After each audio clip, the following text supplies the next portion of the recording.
রেডিওভূমি তো অনেকদিন ধরেই ধারাভাষ্য প্রচার করছে, কিন্তু মাঝখানে বিরতি ছিল।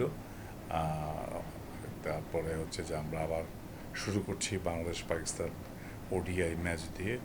11, 13 এবং 15 তারিখে আমরা অন এয়ারে থাকবো। খেলা শুরু হবে 2:15। আমরা খেলায় আরও 1 ঘন্টা আগে, অর্থাৎ 1:15 আমরা খেলা নিয়ে আলোচনায় চলে যাব। এরপরে মধ্যাহ্ন বিরতি আছে, তারপরে তো শেষ আছে আর কি। সবগুলোই হচ্ছে কাভার করা হবে ঠিক আগের মতো। আর আমাদের কিছু ইউনিক বিজ্ঞাপনের আছে, যেটা শ্রোতারা খুবই পছন্দ করে, এবং আমার ধারণা যে শ্রোতারা আবারও সেই আগের ইটা ফিরে পাবে। দীর্ঘদিন হলো ফেসবুকে, মেইলে, SMS-এর মাধ্যমে শ্রোতারা জানিয়েছিলেন যে তারা মিস করছেন এই খেলাটাকে।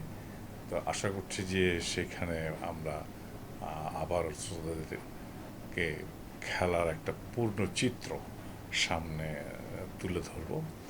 এর সাথে সাথে আইস্ক্রিন খেলাটি প্রচার করছে, এবং যেটা লাইভ দেখা যাবে, এবং আমরা আশা করছি যে ওখানেও লাইভ দেখবে। এখানেও যাদের সেই সুযোগটা নাই, যাদের রেডিও আছে, এবং আমার ধারণা যে বাংলাদেশে এখনো পর্যন্ত এন্টারটেনমেন্টের ক্ষেত্রে 65% মানুষ হচ্ছে ইয়ের বাইরে, কি বলে, আমাদের নেটওয়ার্ক, যেটাকে আমরা যেটাকে বলছি হলো ডিজিটাল নেটওয়ার্ক, সেই নেটওয়ার্কের বাইরে আছে। তো সেখানে সেই মানুষগুলো তো অবশ্যই এখানে এটা শুনবে। আর তাছাড়া ওইটা একটা কাজের সময়, ওই কাজের সময়টা অনেকে হয়তো কাজ করবেন এবং সাথে সাথে রেডিও শুনবেন।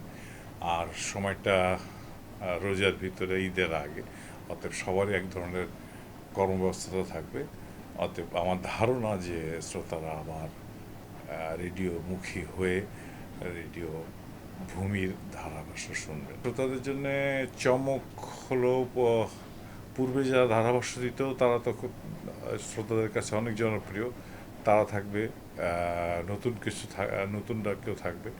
সাথে সাথে আমরা চেষ্টা করছি যে আমাদের এখানে ধারাভাষ্য দেওয়ার জন্য অনেক মেয়েরা আগ্রহী। তারা নিজেরাও নিজেদের মতো করে প্রশিক্ষিত হয়েছে। আমরা তাদের ইন্টারভিউ করব, যারা টিকবে তাদেরকে আমরা অবশ্যই এখানে সুযোগ দিব এই প্রথমবারের মতন। আর একটা হচ্ছে যে সেলিব্রিটি তো থাকবেই, সেটা দর্শকদের কাছে এখন নাই জানাই আর কি।